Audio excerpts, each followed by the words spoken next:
there in the wonderful world of VSG. What's going on?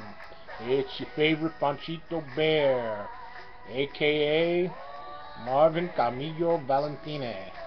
That's right. Before I get started, I want to scratch my eye. I don't know why it's itching today. Want to give a little shout out. A couple of shout outs. First and foremost, always to my brother, the VSG warrior, the sleeve wizard, the master of disaster. Bro, your last video really touched me. Seeing you wear the football jersey, the beef, that was touching, man. Very touching. I know Big James is looking down at us like, wow. I want to be able to do that by next year, man.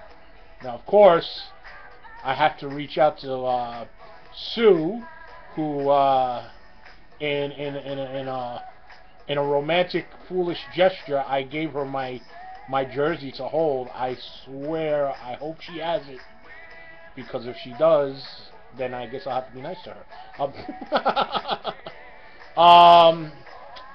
Also, Jennifer, man, talk about shouting me out and hollering me out and giving me a lot of love. All you people at The Naked Truth, you guys were awesome. I loved that show. Watched it for the first time live. I mean, and with all the technical things going on, I was really cool. You know, Andrew, much love for you, man. I've seen you on The Naked, saw you on The Naked Truth last night. Also seen you on the Fat Kings with my broham Walter. I'm thoroughly enjoying these shows. I'm finally getting acclimated to them. I'm learning a lot, guys. Appreciate you. Looking forward to seeing Fat Kings live and 50 Shades of Maintenance. TJ, thank you for your comments as well last night. Awesome. Also to Lizzie, realize. I love chatting it up with you, and thank you for your vote of confidence today. So, with all that knocked out of the box, today I want to touch on two subjects. My two subjects today are going to be change and motivation. And I'm actually going to start with change. Why? Well, as you can see, change in this journey is probably the most important thing. We change our diets, we change our exercise, we change our train of thought, and also, you know, we're going to have physical changes. So, I am actually going to be going through a major change in 2 weeks. So, and I'm going through the process to prepare for that. And when this change happens, I know from that point on, it's on like neck bone, as Booker T used to say in WCW. I'm gonna have my apartment painted and have new floors put down. And I can already feel the energy that's gonna be in, you know, because right now I'm going through my stuff, and it's, you know, when you start taking things out to get rid of them, you start finding more things to get rid of, and the house just becomes this big, discombobulated mess. Not that I'm saying the house wasn't a mess before. I'm a bachelor. What can I say? But now it's just like, ah! So I'm currently going through clothes that I'm finding. Not so much the clothes that doesn't fit, although I'm finding that too, but clothes that has been sitting in the back of the dresser that I don't necessarily wear just because, yeah, I just don't wear them. And unfortunately, they've been hampered by rodents biting holes into them and stuff like that. That's another reason why we're doing the reconstruction, to patch up all these frickin' holes, you know. Welcome to New York City and a slumlord. Rent control, people. You can live with the pestilence and the rodents as far as the landlord is concerned, because you're not paying the big money that he wants for your apartment. Son of a gun. Anyway, yeah, so I've been going through that. So it's been like, I'm like saying to myself, man, I'm going to be going through a lot of change here. But it's all for the positive. That is for sure. I've been going through all kinds of paperwork. And, you know, it's just, wow. I can hold on to a lot of stuff that I don't necessarily need. But here's the point I'm getting to. Okay? Out with the old, in with the new. Okay? I have a stand-up piano. You believe I offered to pay somebody $50 to take it. Nobody wants a stand-up piano. So, if nobody takes it soon, we're going to have a lot of concert pianists over at Father Demo Square, because I'm going to stick it right in the middle of there. You know, it's just, it's not doing anything for me. Sorry, I was more of an Eddie Van Halen, not a Billy Joel. But, yeah, I need to get rid of this piano because I want to put a nice couch in there, you know? And I want to be able to have people come up and spend time with me. And you know, I'm a broke, as you all know about me, I am a broke executive artistic director of a theater company. I work out of my apartment. You know, I got to go from place to place to place to do shows and workshops. Costs me money, money I don't have. I want to be able to start doing the workshops up in my house. So I want to set it up so that there's more space and it's more comfortable. Also, space. I'm planning on doing the DDP yoga. I'm really interested. I've been reading about it. I've been seeing videos. It's inspiring. I actually met DDP back when I lived in Puerto Rico and I worked at the Ritz-Carlton. I'm also a huge wrestling fan, for anybody that really knows me. Since 1981, maybe 80. So, and I find DDP quite inspiring. So, I want to try that out, man. The space is going to allow me the space, and then just other exercises that I used to do when I was younger.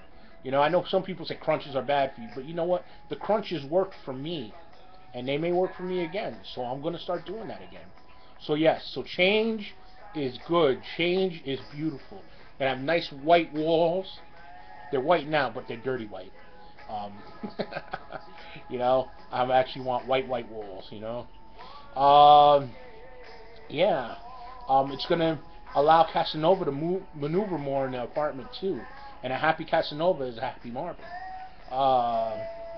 Yeah, so that's change. Motivation. That's actually what I was talking to my dear friend Lizzie about today. You know, she was just, you know, she's going through her journey, and she's doing great, by the way. You know, I don't want to. I'm not gonna blow her out the spot. You know, maybe one day I'll actually have her do a video with me. She's a great woman. But she, excuse me, she was just telling me about, you know, eating better and stuff like that, and I'm doing really good with that for the most part. I fell off a couple of times, but that shit happens. I'm not going to dwell on it. I'm just going to move forward. Truthfully, it's getting out there and doing the exercise. You know, you say you want to do it and you talk a lot of shit, and I'm keeping it real, but it's actually getting the motivation to go. I know once I go and get going, it's going to be on, you know. It really is going to be on. I'm the type of person that when I get into a physical thing and it's a regular thing, you know, I'm very competitive and I definitely want to be the best. Warrior, he's the first one to tell you about me. I'm definitely, you know, I was that fat kid that used to say, "Fuck you." Let me not say the word, but what I used to say. But it is a "fuck you, you muscle-bound motherfuckers, looking pretty and all that, and physically able to do the things you're supposed to do on a ball field." I'm gonna do it, and I may not look as sharp as you, but I'm gonna get the job done, and I'm gonna get it done better than you, and that's how I am. And so and I say that to myself, but it's that that first pump of motivation that I'm really having a hard time. That big lump that I need to get over. Part of it is the weather, and I just I don't do cold well. Even though it's warming up, and it is warming up. So I know by the when we start hitting 50s on a regular basis, I definitely feel I'll be out there, going to the gym, doing the pool, and all that good stuff. But it's nice to know that people want to do it with me. I'm hoping I can convince Lizzie to get a membership to the to the gym, the Parks Department gym, and maybe I get her to do the swimming with me. I'm also trying to convince my nephew, who he's on a journey right now, but he's on the journey that I took at around his age. He he's putting on the pounds and not realizing it, so I'm trying to let him know in advance, nip it in the bud. He actually is realizing it a little bit, and he's losing his weight a little by little, but it's a back and forth thing. I'm trying to get him to eat a little better, and my nephew was a multi medalist swimmer. I mean, and track runner too. This kid had, I mean, my mom's got like 2 boxes of his medals and ribbons and all this stuff. So I mean, he can actually get in that pool and teach me. Well, we were all swimmers, but I mean, I know he can really get me to exercise the way I need to. So yeah, change in motivation. That's what I'm looking into, man. And I mean, by all means, anybody that has suggestions, ideas, please hit me up. Talk to me. I'm all ears. So yeah. Well, what else could I talk to you about today? I mean, I am feeling really good. I have to say again, watching the Naked Truth live was really cool, and seeing the way that you guys did that. Andrew is the bomb, man. He came in there in the clutch. That was pretty awesome. Your daughter is adorable. Jennifer, your son is a handsome young man. I felt really I felt really comfortable just sitting there listening to you guys.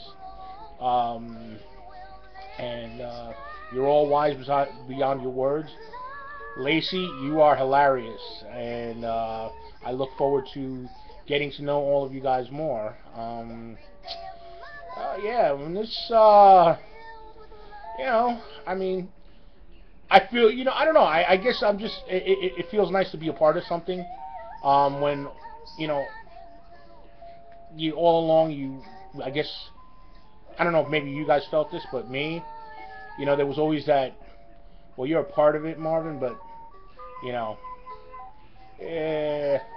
not really. I was, and again, Walter can tell you this. I was, and I think he was too.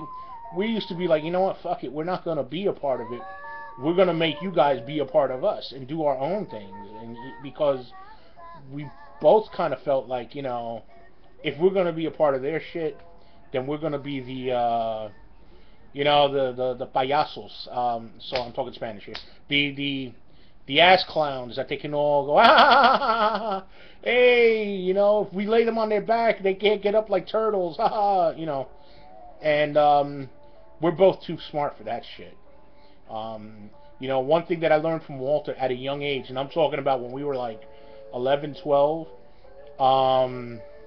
is how you beat them, make fun of yourself before they can make fun of you. And if they do make fun of you, make your jokes about yourself a whole lot funnier than theirs. And I've lived by that ever since. I used to watch Walter and I'd be like, I had a bad temper. I'm like, this motherfucker said what about me? You know, but Walter would sit there and, like, I mean, you know, one of his classic lines, somebody told him one day, you know, hey, and it was like, your mother got, what was it, your mother got fucked by the milkman. And Walter looked at him and said, yeah, my father's the milkman. And, I mean, and it's just classic Walter. But anyway, I'm propping him today because I love the guy. You know, and he and I, we went through a lot of things together. I mean, chocolate cake, Jamba. Oh God, I know he's gonna kick my ass for saying that shit, but one day you guys will understand. No, but I mean, we've shared a lot, man, and you know, and pretty soon, I believe that we're gonna get together, and yeah. Neither of us are responsible for the things that you hear. Please, no children allowed at that moment. Anyway, actually, I'm going to wind this down. You know, I have to, actually, I got to give my mom a call. You know, she was, you know, she always worries about me. She doesn't hear from me in a couple of days, you know. She's, you know, and I have to give her, even though she won't see this until I hook her up with the computer, you know, always shout out and love to Mama. You know, she's, in her own way, she is a supreme supporter of what I'm doing, you know. I mean, but my mom is very straightforward. I don't want you to be fat anymore. You have to lose weight so you get a beautiful woman and give me grandchildren. Yes, that's how she talks. God bless her. But anyway, love to you all, and looking forward to hearing from you guys soon. All right? Saludos de corazón.